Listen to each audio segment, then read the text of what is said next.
Thank you so much, Annie.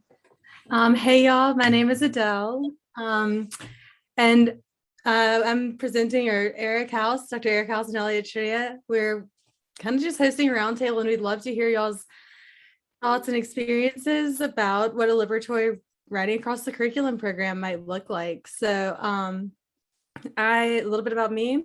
At the University of Arizona right now, defending my dissertation tomorrow. So hopefully in 24 hours-ish, Dr. Adele, which will be awesome. And about to start at Pima Community College this fall. And with that, I will hand it over to Elliot. Hi, everyone. I'm Elliot Trivilla, and I use they, them pronouns. I'm currently a writing faculty at Pima Community College. I'm also our first year writing coordinator, which is our defunded version of a WAC, a WPA. And I'm also our LWAC coordinator in a very nascent program. I'm not defending my dissertation tomorrow. Adele, I don't know why you're here today. I appreciate you so much, however. Yeah, I'll turn it over to Eric. What's going on, everybody? My name is Dr. Eric House. I am an assistant professor at New Mexico State University. My title is Professor of Critical Composition and Writing Studies. So I do a lot of research focused on the intersections of Blackness and writing theory, writing pedagogy. And I'm starting this year, I'm going to be the co-director of our writing center. And I have done research about writing program administration. So that's where I kind of fit in within this conversation about liberatory frameworks for writing across the curriculum and WPA work. So I'm looking forward to the conversation. And the two people we are missing from our lying abstract that you all saw is Dr. Paul Mahaffey, who is the English department chair at the University of Montevallo. He could not make it, not ironically enough, because of administrative workload and everything like that. And then also Dr. Anthony Sovak, who could not make it for also other administrative things that are going on in his world. So I guess just to get started, I have a series of questions that we've made, and everybody is free to answer. But I just kind of first want to start off with, like, who are the constituents? I want us to be thinking about who the constituents are who are being affected by WAC program leadership. And within like a liberatory framework, how could that positively affect those groups? Or how could you, in your role, whatever that may be, positively affect all of the constituents? Sorry, and I'm considering constituents to be admin, faculty, staff, undergraduates, everything like that. So Elliot or Eric, if y'all want to take this one first, get started. You got anything? I could talk forever, but I want to make sure that I can start if that's fine with everybody. Sure. Okay. So a lot of my, I mentioned before that my research really thought about the ways in which Blackness can remix, if you will, the way we do writing theory, writing pedagogy. In my dissertation, specifically, I used hip hop culture and hip hop, what I would call like hip hop theory, as a way to rethink WPA work, because I was really fascinated with the idea of thinking of a WPA as a hip hop DJ, because I really value DJs' positions of viewing everyone else who's a part of the mix and understanding the importance of everyone else who's a part of the mix. And the one thing I really love about DJs is that, in my opinion, and I mean, once again, we're thinking about hip hop, house parties, going to the club, wherever the case may be. A really good DJ is only good if those who are not the brand name DJ are having a good time at the function, right?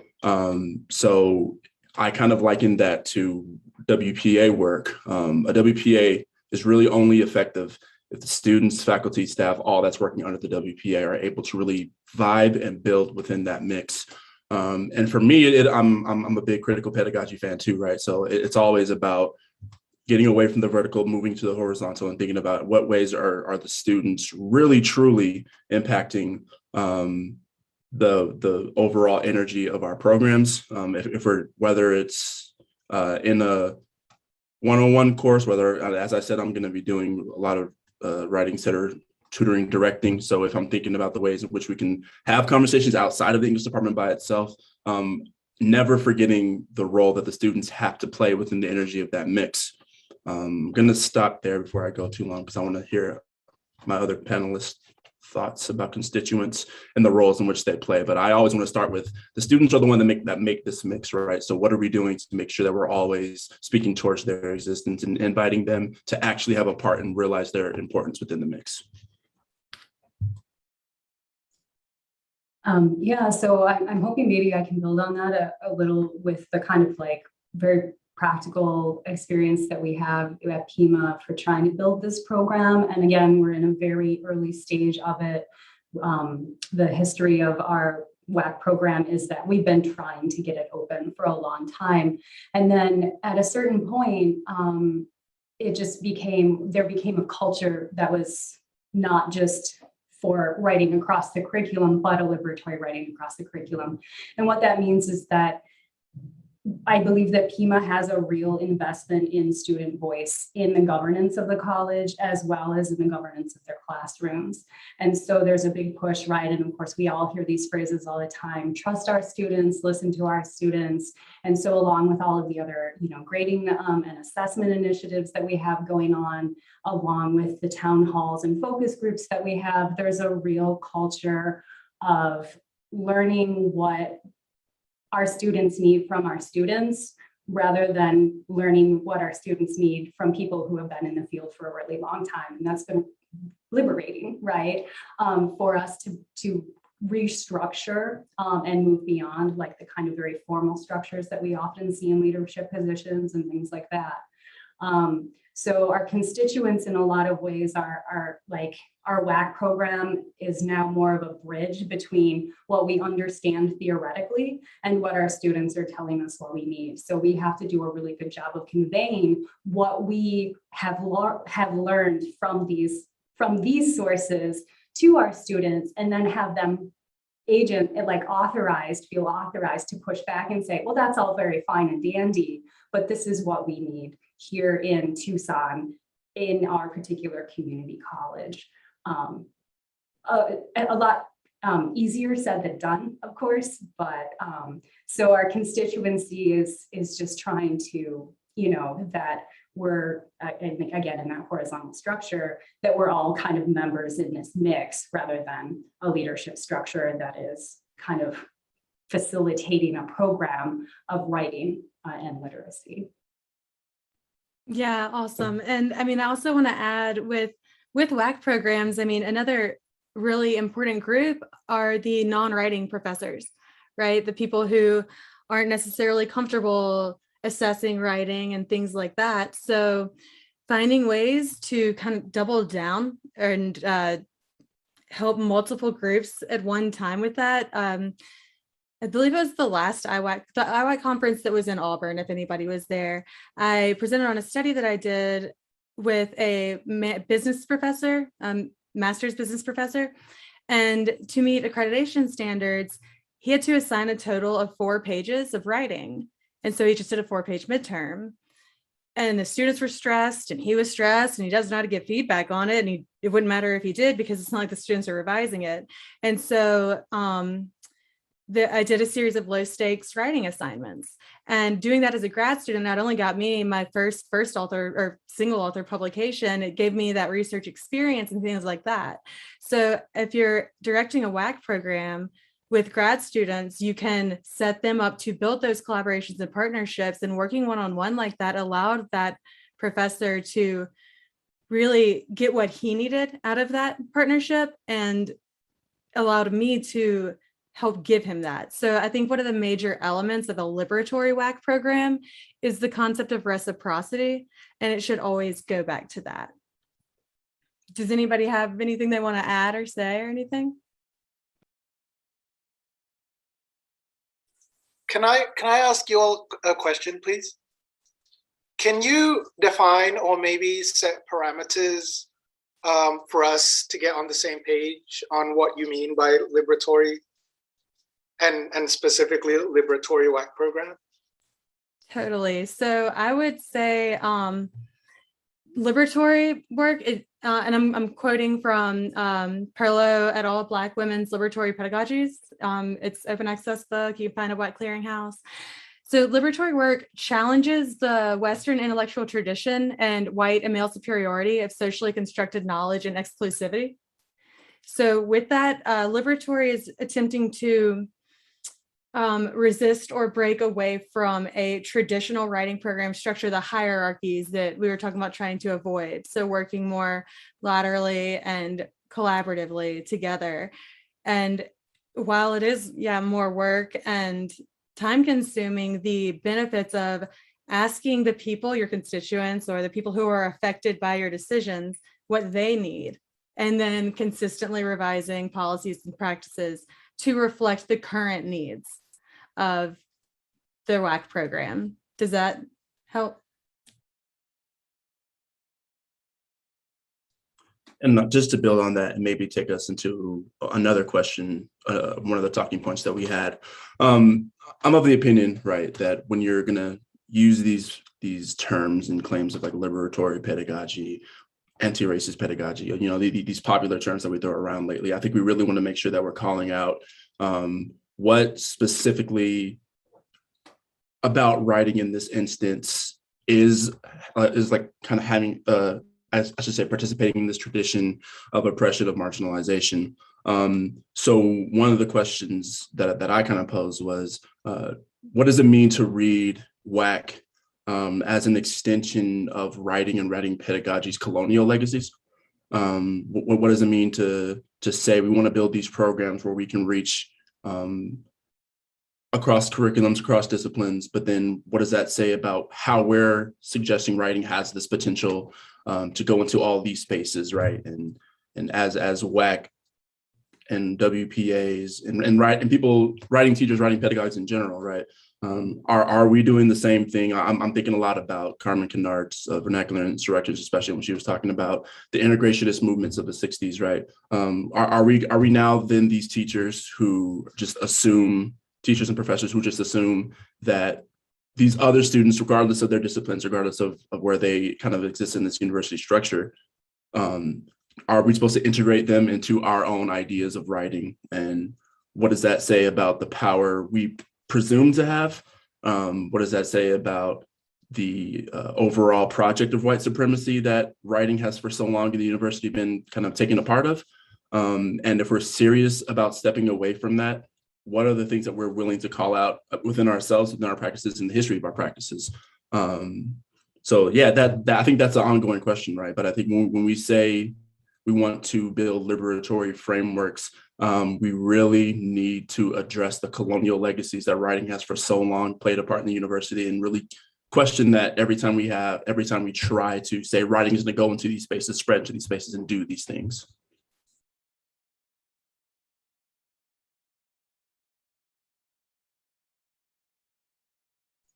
I see a question in the chat. I don't know if we want to address it before we can continue. Okay. Yeah, I was trying to unmute myself, but the space bar wasn't working, sorry. But yeah, well, building off of what Eric said, I mean, I think about, the transition between the classroom and an administrative role with more power, right? So I know a lot of us in the classroom will ask our students, like, do you understand this? And then they say yes or no, and that determines whether or not we give a further explanation. So the liberatory elements of this can go steps further. So with reciprocity, for example, on a classroom level, if I have an assignment that I love assigning, but last time I assigned it was, 5 years ago. Things are different now. The political climate is different now. My students care about different things now. Technology is different, everything like that. So I tell my students what I want to assign and what the goals are, and I show them examples or talk about it, and then we can kind of co-create it together based on their interests. So here's a really simple example of visual analysis. When I was teaching in Alabama, it was really easy to show a visual analysis of a college commercial from Alabama and Auburn, right? So like, what are they selling? Auburn always ends up selling the education side. Alabama ends up selling the family side. And out here, well, we don't have a strong football team, so can't really do that. But with something that my students relate to. So again, back in Alabama, I could say, are you an Auburn or an Alabama fan? And they would have an answer. And I could say, why? And they would say, because their parents were. It's like, okay, well, that's just tradition. Let's challenge that. What would you be? And so starting conversations with questioning why, but then building with my students answers.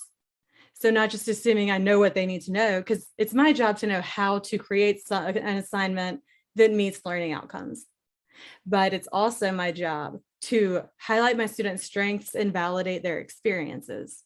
So within my own classroom, I can practice reciprocity by just listening to my students and seeing what they need. It would be unfair to my students to, for example, only teach, or not only, but to grade them super strictly on grammar, but because that's, everybody knows it's biased and has a history of racism and everything. But however, it would also be unfair for me to exclude that, because it is a barrier that a lot of my students are going to have to go through in different classes outside of mine. Like, my classroom is not the entire world for a student. And so just being mindful of those things, and then practicing self-reflection, anonymous feedback mid-semester, start, stop, continue doing, things like that, like keeping myself in check in the moment is really important. I know that went on for a while, sorry. To build on that too, I think, well, Adele, you brought up, of course, language, like at a department and college level, that becomes even more difficult. We're balancing the short term and the long term. So for example, PIMA is an HSI and a BSI. 43% of our students are Hispanic or Latinx.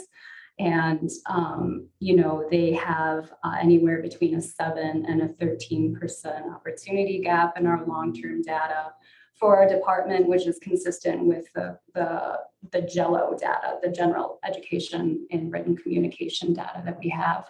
It's exacerbated even beyond that for other racial and ethnicity breakdowns that we have demographics for.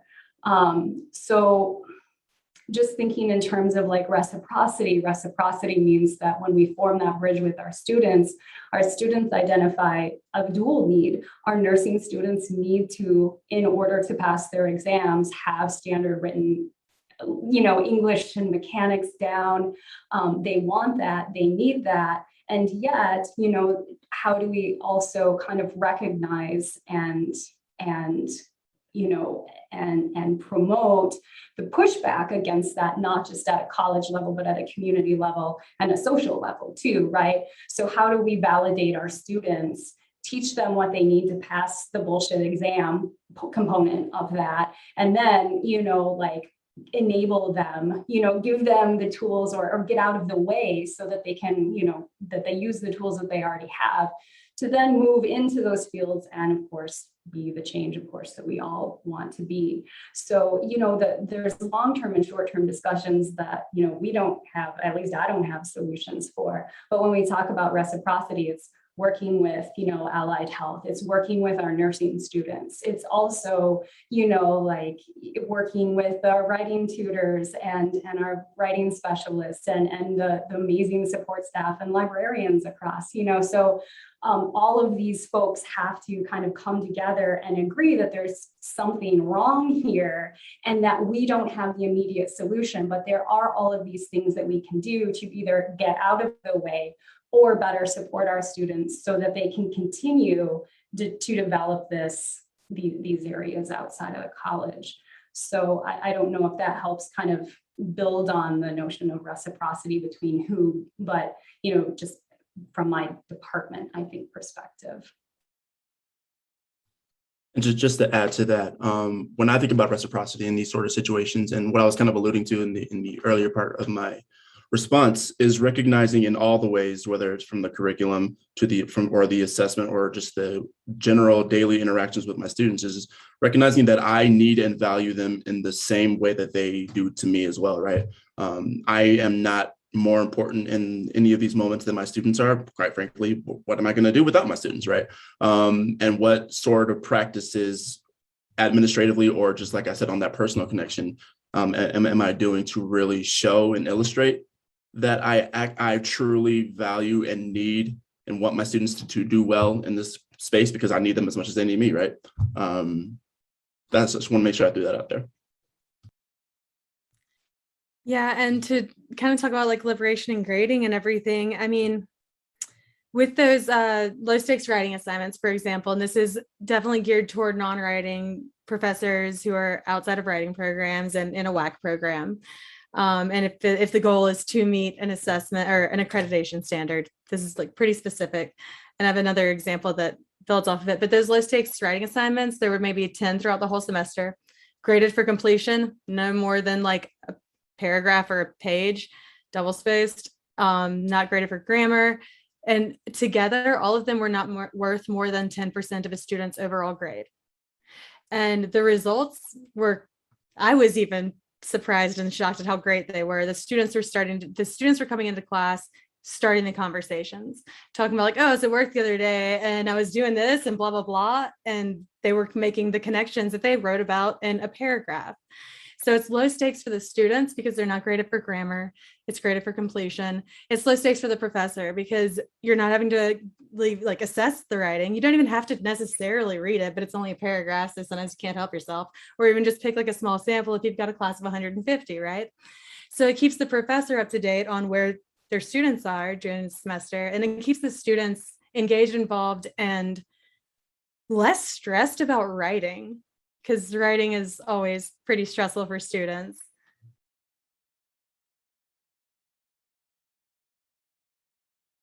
Thomas, you have a Thomas question? been raising his hand, yeah. Thanks, everybody. So I wanted to, I have a question. I'm actually really keen on some advice or mentorship. And it kind of relates to stakeholders and a lot of the things we've been talking about so far. But Eric, if I can use that DJ metaphor to kind of frame this, at my institution, let's say the party is going well, and then I hop on the mic and I use the phrase white supremacy and standard edited English in the same sentence. And it's like this audible record scratch and everything stops. And everybody's looking like, wait, what did you just say? Like, what? And so what I'm trying to figure out, and what I'm really kind of eager, and what brought me here today for just kind of some discussion or advice, like I said, is thinking about the stakeholders, thinking about like the path of a liberatory consciousness, and then thinking about like, how hard do you push? How hard do you try to meet people where they're at? Is that a compromise, or is that too much of a compromise? Like I'm really eager for thoughts and ideas about this kind of dynamic and this kind of issue to grapple with. If anybody's got thoughts, thank you. It's a great question. I'll chance in a response, and I'd love to hear others build off of it. I think one of the most annoying things that academics do is we love these phrases and words because we know the histories and legacies associated with them, but we just assume that everyone else does too. And so when we say something like white supremacy, which there's histories, legacies, and there's practices that we can name, we just assume by saying that people will know what we're talking about. And it's really funny as people who study rhetoric, I feel like we need to be better at that, right? When I'm willing to bet that if you just really defined what you meant in this metaphorical mix or party that we're at, right? If you said, this is what I mean when I say white supremacy, people will most likely, I'm of the opinion that they'll probably be like, oh, we don't want that, right? I'm thinking about the general discourse going on about critical race theory when people like are afraid of the word. But I'm willing to bet if people actually defined what critical race theory is and what its functions and goals are, more people than not would be like, well, that sounds reasonable, right? Like these things sound reasonable. So one of the things I would suggest, especially when it comes to admin or stakeholders or whatever the case may be, is really being intentional and defining what you mean when you say something like white supremacy, defining what you mean when you say something like liberatory framework, right? when I say liberatory, what I mean is I want my students to feel empowered. I can't think of many admin who are not going to want their students to feel empowered or to succeed. And you can just maybe name that there are some barriers that people don't always think about, and we can name those barriers. If I'm at a HSI, for example, which NMSU is, I can really make that argument really well. And because, I mean, this is where it gets kind of gross, but walk with me here. Because they have connections to maintain this HSI designation, they are going to want to have those conversations too that says, I can help my students succeed by doing these things, especially with that we have this designation. Rather than just saying, well, white supremacy, we're fighting white supremacy in the space. We are doing that, but I need to really define what I mean when I say that.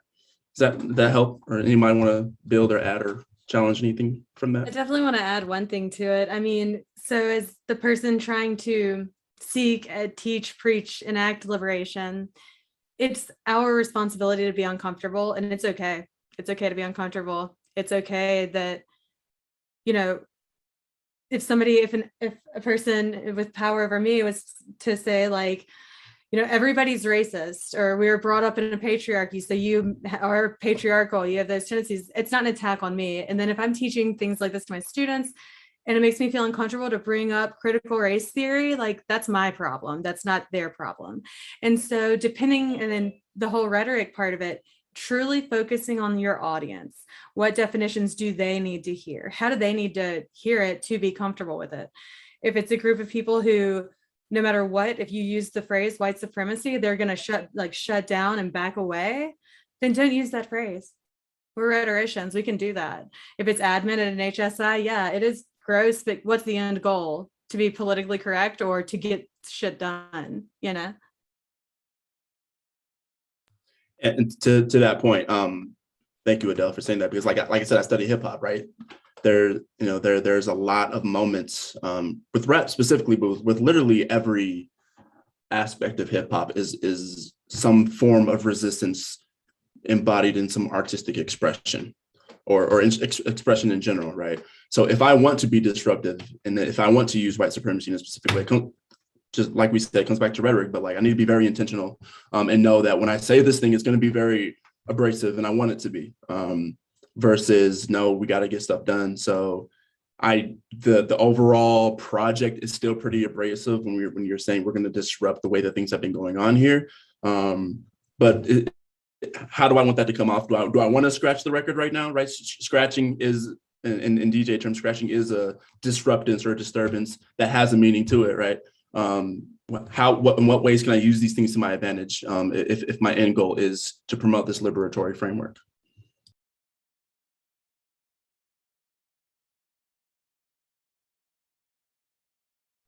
I guess I'll go on with the next prompt that we have written down. So, well, let's just see. say one thing really quickly? I'm sorry, I was trying to unmute, but I was a little slow. I'm also in Arizona. Hi, Arizona folks. And in our state, I'm at Chandler Gilbert Community College, so we have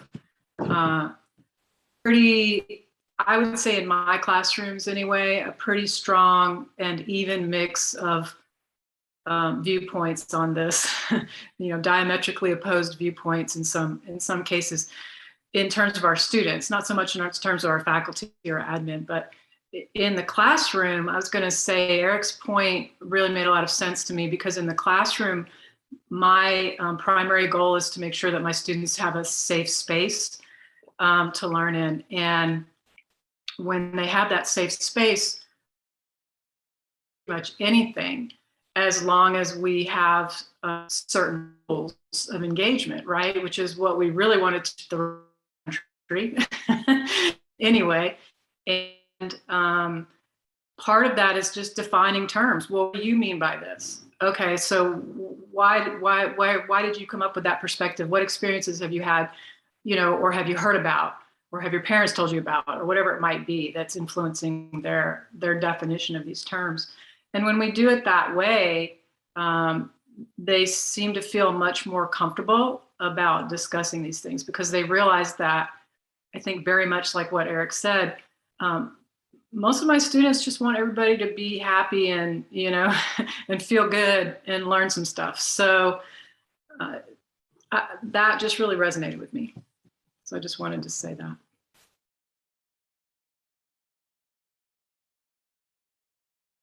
No, thank you, Diane. That's awesome, especially Yeah. talking about like co-creating meaning with your students. Again, that's validating their lived experiences, and that's another part of resistance and liberation from the academy. I love it. And I want to add one thing too. And I'm trying to find the words to say this in a way that's coherent and makes sense. But I think that, and Adele, you might have maybe hinted or at something like this before too. The work of kind of pursuing these liberatory frameworks is not always safe, right? It's risks. There's certain dangers that are associated with certain type of bodies anyways. Certain sort of people will always be read in certain ways, even when pursuing these liberatory spaces, right? And so I think I also want to make sure that that's clear in our conversation as well, that there is inherent risk in going and building programs that are in direct opposition with the ways that a lot of our institutions are kind of how they run. But I would assume that you all are here and committed to this conversation because you can acknowledge that risk and say that this sort of work, these sorts of conversations need to happen in spite of these risks. So I just wanted to throw that out there because it was something on my heart to say. So Thank you, Eric. Go ahead, Elliot. Yeah, thanks. I really appreciate you saying that. I think that just kind of like to follow up and think about it, both in terms of a classroom, but also at a college level, a lot of our conversations in the program don't involve around how can we get more low stakes writing into our classrooms. It's how can we be less violent towards our students. And, there isn't an easy answer for that. I can only speak from my perspective, but I'm queer. There's violence that will never allow me to feel safe in some spaces. I know that that's also true for my students. I know that's also true for my colleagues, right? So, how do we create spaces that maybe aren't safe? That might be the goal, but I feel like at PIMA, at least we're a long ways off to that. We're in damage control right now. We're in how can we stop failing our students again and again through these structures.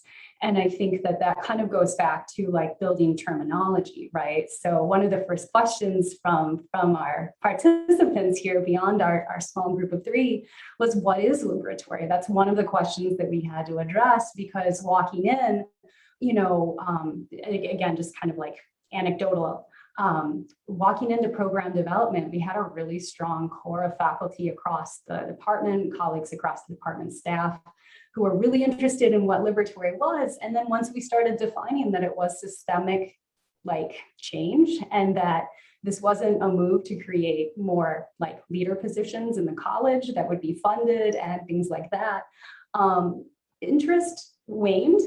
And also people got really mad. What do you mean? I thought liberatory meant that I was going to teach my students this, right? And so it's just kind of like, so even in co-creating a definition, we're just going to exclude people who will not subscribe to that, right? And again, anecdotal, but I thought it kind of fit in with like, even those spaces that we try to create that are habitable for everyone are going to, the best we can will still alienate. And there's still a contingent of faculty who is going to stand by their diversity of ideas bullshit for as long as they possibly can, despite even our upper administration coming out. And, I can say a lot of negative things about PIMA, but what I can say is that over the past couple of years, I do believe that there is a firm administrative understanding of systemic change, even if we still have some questionable policies and practices around it. There's a ball rolling that's kind of moving against that. And so we also, and maybe this goes back to what Thomas was asking, is there's a ball rolling, and we can also make use of the language of our administrators as well as our students, right? So, when we're talking about these things, of course, we understand our audiences, but now we can draw from, some other initiatives from our strategic planning, in order to make the case that this is not a small startup, right, of hippie writing professors, but this is actually part of our college's mission. So. Yeah, and Elliot, you have a question in the chat that to add one more perspective there, there's also thinking about like when you're the bad guy, stirring shit up before you leave. Like that again, like I said earlier, it's our job as liberatory pedagogues to do this, to be the bad guy, but also it's our responsibility to explain and articulate it. Also, as a white woman, it is my responsibility to speak out and up when I can, because I do have a privilege of getting away with stirring shit up and leaving that a lot of my colleagues do not. So that again, it's not something that I should be angry about. It's something that I should be happy that I have the opportunity to do and use my power for good.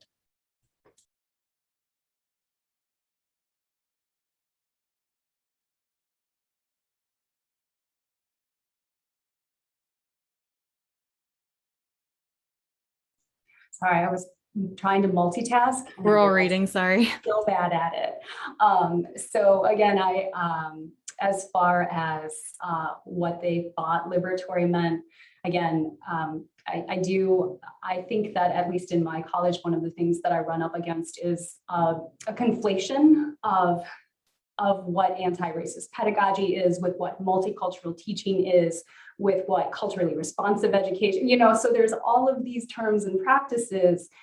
And if we haven't perhaps, and this is not a knock against my colleagues, we all teach 5 classes a semester. There is very little space for us to professionalize and continue. But there's a lot of, pedagogy that still comes from like 1994.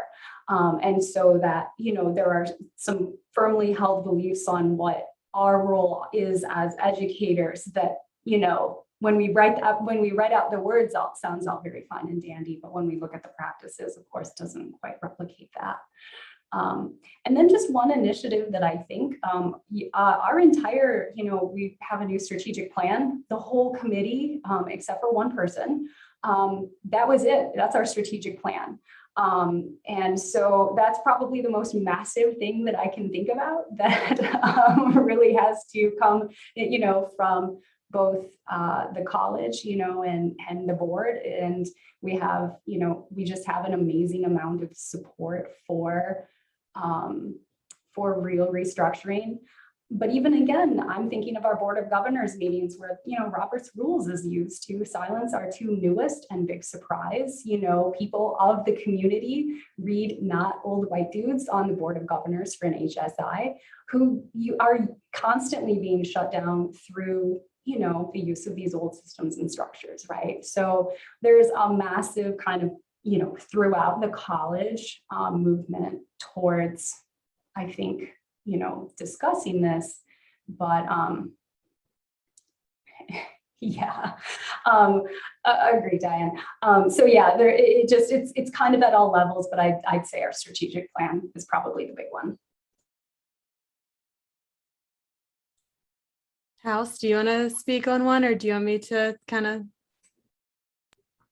If you have one in mind, I'm honestly trying to think about initiatives that we have. And I mean, my general approach with this sort of work, I understand the importance of policy and the importance of these sort of initiatives that should lead to ideal outcomes, especially when we're trying to pursue liberatory frameworks, so we can say we're like doing this work, right? But I'm always at the student level first, right? I'm always at the attending to the humanity of it all first. So I'm really trying to think about what some of the things that we currently have. I know I can say some things that we're planning on doing, but I don't know what the outcome is going to be. So I can't tell you if it's a successful initiative or not. Do you have one, Adele? Yeah, I mean, I guess it's such a huge school like University of Arizona. Any single initiative, I mean, it all needs buy-in, and it also needs, well, it's hard to see results across an entire campus, at least even in a span of 5 years, right? So I think one initiative is our community writing program, and Brad's here, he can attest to it as well. Brad trained me to be graduate coordinator of Wildcat Writers, and the way we've grown and started reaching out beyond just English classes. So we would partner Title I high school English classes with U of A writing classes at all levels. And the year before COVID, I was going out and we were trying to reach out to different high schools as well. There's a high school that the only enrolled students are high school age, like couples who are pregnant.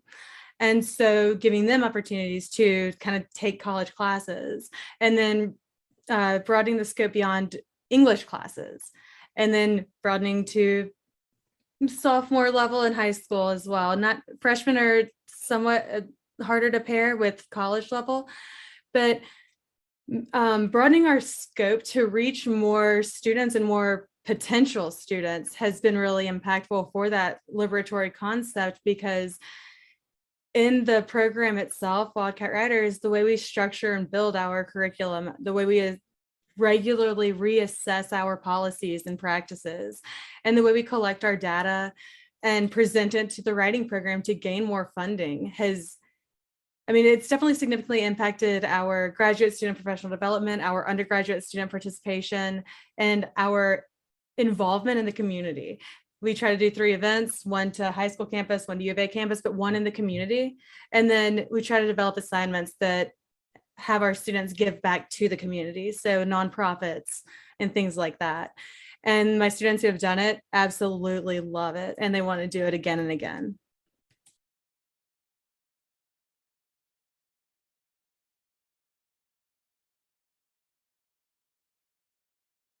Yeah, maybe I went a little too broad on that. Like I was still in like, what's the big change that our college has kind of like done to lead the way? I think maybe on a more on the ground level, we've had a number of town halls with various student groups that have been remarkably engaged, like well attended, and really worked to get the ball rolling, I think, with the fact that we're not just doing lip service to invite students in. And so from them, right, we've had a number of task forces. Breaking student barriers is one of them. And then just, you know, there's just, I think, a kind of pervasive, again, through some of these things, a culture to get, and to be intentional about, you know, not overburdening our students too. That's one of the things that we're constantly worried about. So now we have conferences that are all college instead of just for faculty, right? So faculty, staff, admins, and students come together. There's one coming up in September. And so just to kind of open up continuously in all these various areas where there used to be the siloing and things going on, and of course it still exists, but just to think about how can we just keep intentionally creating spaces for students and faculty and staff to come together. And so those are just a couple of them that I think, you know, have been really useful. And then of course the WAC intervention in them is promotional as well as, of course, reflective. So most of our WAC isn't in the curriculum yet. It's in just collaborative writing spaces. And that's, I think, where our real work is probably going to continue. So. Yeah, I think, and I said this in the chat, I mean, I think the university-wide or institutional-wide initiatives that are impactful, you kind of need an in with the Old Boys Club. And for a lot of people like us, it's hard to get in there. I know Elliot is in a position right now with the LWAC program at PIMA, and I've seen it develop and grow over the past couple of years, which has been awesome. But I think also, I mean, excuse me, I've had success in the classroom that got attention from administrative positions that I'd never even heard of before, like kind of faculty, academic affairs or student affairs higher up level. I started a open access affordability guide with my students based off of the original one at University of Michigan. And NPR emailed me about it and wanted to talk to me about it. I declined because they were framing it as in, oh, wow, how does it make you, are you angry that your students drive way nicer cars than you? And I'm like, no, I'm angry when they don't do their homework. Like, but then upper admin found me via like 5 different admin above me. And they held a meeting with me and they asked me a lot of questions about this affordability guide. And I was so pleasantly surprised to hear them tell me, they did not want to co-opt it from the students. They wish they could think of a way to implement it into some sort of orientation or something, but they were too afraid that if they did that, it would take the agency away from the students. So, I mean, that is pretty optimistic to hear from upper levels of admin, that they are aware of the role that students play in their own learning and in their own college experience. But that's just one example that can show that even a small start in one class project can grow to a university level. So I guess, don't give up and all that other optimistic, bright-eyed, bushy-tailed stuff. I'm going to build off of that a little bit, because I think, Adele, that project that you did specifically helps me, I guess, think about what I was trying to come up with for the past couple of minutes. And that's how at our institution, where our program is really trying to change how we even define writing in ways that are very much influenced. Two thinkers that I've been reading a lot lately are Carmen Kennard and Eric Darnell Pritchard, who take a more literacies-based approach, right, at writing and literacy as his way of reading and writing the world, not so much writing as this skill that students need to have to participate in some sort of future capitalist endeavor, right? Writing not so much as a marketable skill that makes them legible to, I guess, institutions outside of the university, or even the university with themselves, but more so, how do we use languaging and writing as these literate practices, and how does that understanding or definition of writing change then what we can do across our campuses? Yeah, and I think that sometimes just returning to that definition, like as writing experts and as writing teachers, what is writing to us? And that goes back to my earlier conversation about the colonial legacy. Like, how can we talk about writing in ways that itself is liberatory, that speaks towards these histories and speaks towards the sort of futures that we are imagining with liberatory frameworks. Once again, like I said, I don't necessarily have outcomes yet about how this is going to go, but I am very much inspired by those who I read who talk about writing in these ways, and that's what makes me hopeful, at least.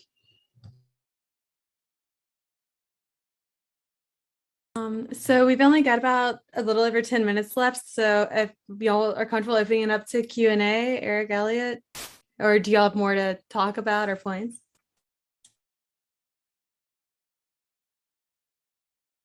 Eric, Darnell, Pritchard, Julie is the answer, I believe. House, yeah.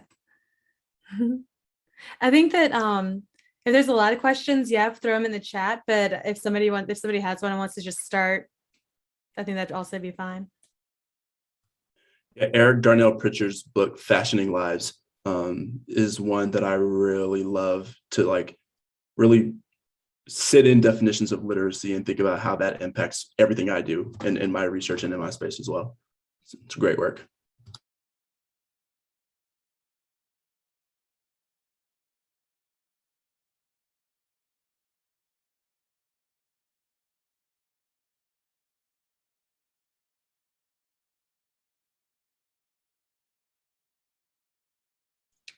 Totally outside and as a random recommendation, our leadership team for WAC, we're just reading a bunch of abolitionist organizing, material, basically anything from We Do This Till We Free This to, Angela Davis. I think that sometimes for us, even us, we folk at the community college, right, we have a strong idea of what leadership is, and we really want to grapple and hang on to that. And so I find that having conversations with our faculty about alternative modes of leadership, community organization, has been really helpful in facilitating conversations and about, systemic change and how we can move outside of traditional college structures of leadership into something else. So. Yeah, and I mean, building on that, I guess the idea of just kind of sharing resources, right? So things I do, well, first of all, until tomorrow, they're not going to fire me because I'm the cheapest employment they have. So it's easier for me to ask forgiveness than permission. Only assigning open access textbooks. Like I think it's unethical to force, especially in like a first year writing class. You can teach them how to Google Purdue OWL, right? With assessment stuff, there's an article, I forgot the first name, but it's Kane is the last name, and it's assessing.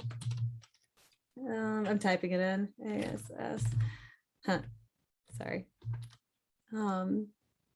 Assessing validity. So making sure that you're actually assessing what you claim to be assessing.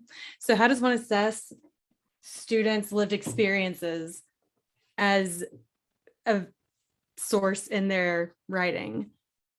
Make personal experience a valid source, maybe, things like that. Clear and transparency, y'all, transparency. So like, if any of you are in an administrative position of power in a WAC program, promotion and tenure documents, how much clearer can they be? When's the last time they were updated? On faculty and student levels, exit interviews, and listen to the answers. Don't put them on an index card and shove them in somebody else's desk for 5 years. Not that I'm talking about anyone specific. Things like that. Just it's okay to be uncomfortable. And then it's also okay to make things anonymous, but nobody's going to answer an anonymous survey if they don't trust the program. So building a feeling of trust amongst your program, your constituents, your people. So I guess that's step number one to even start moving forward. How do you build trust, respect, reciprocity, listening, things like that? Those are just some comments.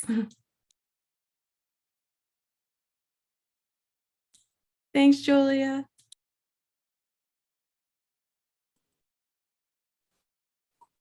Yeah, your comment about trust and respect and reciprocity as the WAC program leader, I guess you would say, team leader on our college, we've been really trying. We had a new president come in. We have, and he's been really open about, hey, we can change the structure of the college and the other. So it's been really great. So it's not the president that we have trouble with. It's the whole rest of the college is just kind of like, wait, what? We're going to do what? And am I still going to get my reassigned time? And is this going to affect my job? And this, that, and the other. And it's really hard, even though I feel our campus has a really strong push toward making substantive changes that could be good for our students and the campus. It's been a real struggle, even just, there's so much competition for everything. And so one of the things that we've really been working on our campus is, why are we competing? Why are we not working together to be super efficient? And then we can use the resources that we have, which are admittedly quite limited, to really accomplish some important things for our students. And just as creating a campus community of that kind of mindset is hard, and it takes a lot of time and consistent effort. But when you start to see the results, which we're starting to see, it's just like, it feels so good. So we're still struggling. I don't know if we're going to be a success story or not, but it's starting to feel good. So I'm hoping we will. Well, congratulations, for one. And that made me think of another thing. When people are just getting started with these kinds of, I don't want to say projects, just like expansion and like exciting things that are going on, when when the response from the collective is freaking out, yeah, having people be able to articulate what exactly they're worried about can help you reassure them. And so like really just simplifying it down to like, wait, what do you think is going to happen? And then that brings us full circle back to definitions too. Yeah. So true. So true. Yeah. And sometimes you have to admit, yeah, that might happen. That's the hard part. Yeah, like you said, yeah, it's not always safe. Yeah, you are risking some things.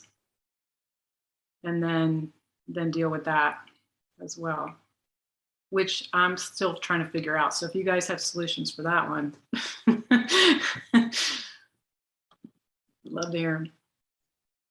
I wish I did, Diane. I think that one of the big things, you know, in perhaps a similar position, a lot of the folks that were working together were just like, this is all, you know, so scary. This is all, you know, like we're feeling like we're constantly failing because the markers of success are kind of hard to determine, right? Like we have these small successes throughout, but do they lead up to anything bigger? There's no assessment possible that can determine the small successes and the ripples that we make.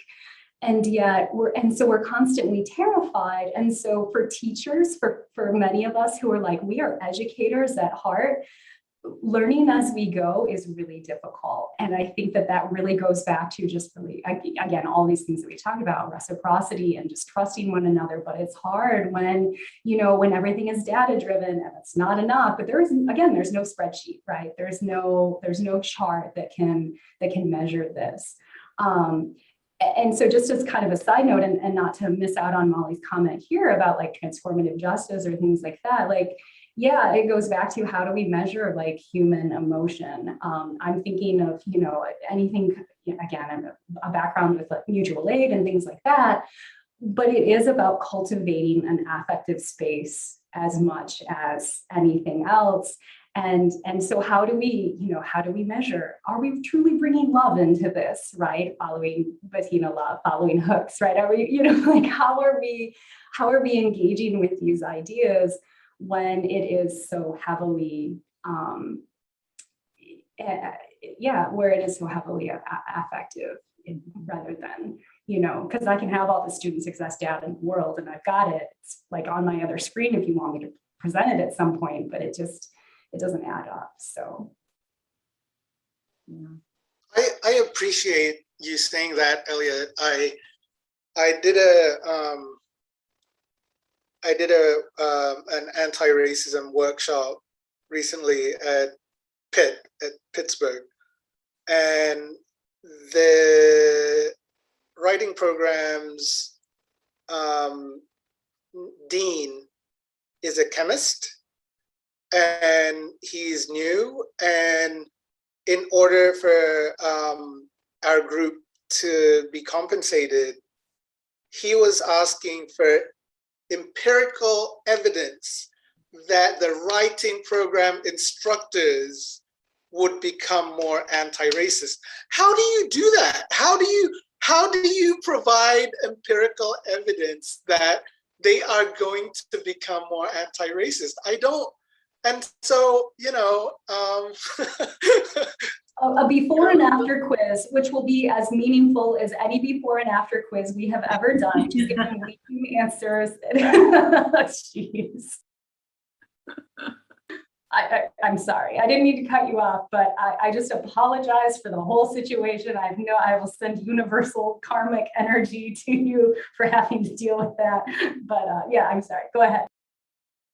Like, Yeah. What did your face do? Like, oh my, I'm sorry. Yeah, say it, please.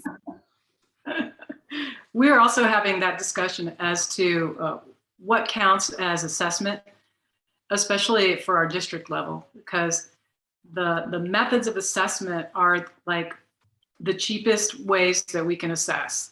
And I'm having real trouble getting our college even to invest in really good assessment tools, mechanisms, humans, you know.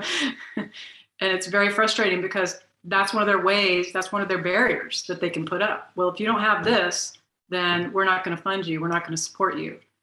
And it's like, well, you're not allowing us to have this, therefore I've got a problem with that, you know. And so it's another really interesting fight that we may really need to make across the board. Just real quick, I see that we've only got a couple of minutes left. I really appreciate talking with all of you. If you want to keep continuing talking, I mentioned some data and things like that. I can try and tell you what we're doing with data and how we're trying to work with this kind of issue in a little bit more depth. I'm happy to continue talking with anyone. I know it's in the app too, but keep me posted.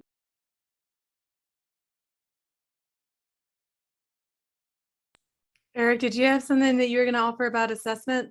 Yeah, I mean, I don't know if it was so much about assessment as it was like the conversation about how we make these sort of conversations visible to upper admin. And it's wild to me because it's like, at the end of the day, if admin's on me to show data or something, like, sure, that's the tough part. But like, my biggest thing is that, do my students like what's going on? Like, are they vibing with the mix? To bring it back to my earlier illustration, right? And I mean, that's always the hard part, and that's always easier said than done, because I realize there's a lot of power dynamics that makes that space even possible.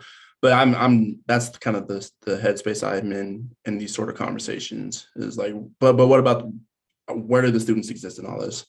And admin often times might not necessarily care, or they might say something wild like, well, students aren't necessarily a verifiable source as to whether or not this is working, but it's like, all right, but they are, right? So I don't know, it was just a random thought that I was trying to find a way to make comprehensible. I don't know if I did, but that's all it was.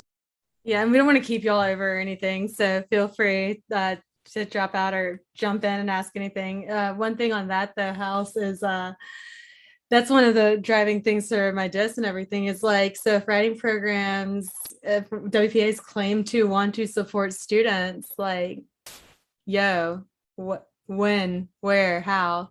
And same with upper admin, right? So the fact that retention is only measured after a student's first year at university, bam, that's a problem. And that's a federal level, I think, thing that would have to change. So, you know, things like that's like, it's drawing the line for yourself, setting your own like healthy boundaries, I think. Thanks, everybody. Thank you all. Thank you all. It's just been great.